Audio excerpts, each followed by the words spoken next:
Hello everyone, আবারও তোমাদের সঙ্গে একটা মিনি ব্লগ শেয়ার করতে চলে এলাম। তো এখন বাজে ঘড়িতে প্রায় 8টা, আর আমি আর মা সেজেগুজে বেরিয়ে পড়েছি, যাচ্ছি একটু বাজারে। কারণ কালকে যাব একটা অনুষ্ঠান বাড়ি, আর তার জন্যই যাচ্ছি গিফট কিনতে।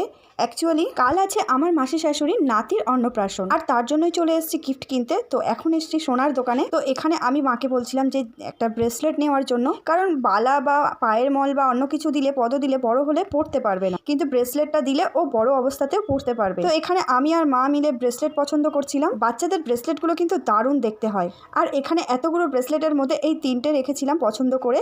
তো তার মধ্যে একটা নেওয়া হলো। তো আমাদের নেওয়া মোটামুটি কমপ্লিট, আর এখানে কাকু প্যাক করে দিচ্ছে। তো তারপরে চলে এসেছিলাম একটা ঘড়ির দোকানে, কারণ মাসির বড় মেয়ে কিছুদিন আগে আমাদের বাড়িতে এসেছিল, আর বাচ্চাটাকে কিচ্ছু দেওয়া হয়নি। তো ঘড়ির দোকানে গিয়ে উনি তো বিভিন্ন ধরনের ঘড়ি আমাদেরকে দেখাচ্ছিল। সামনে যে ঘড়ির বান্ডিলটা রয়েছে এগুলো 100 টাকা করে, কিন্তু আমরা এই ঘড়িটা নিই, কারণ একদমই ভালো লাগছিল না ঘড়িগুলো। তো আমাদের এই ব্ল্যাক কালার ঘড়িটা খুবই পছন্দ হয়েছে, তো এটাকেই প্যাক করিয়ে দিতে বললাম।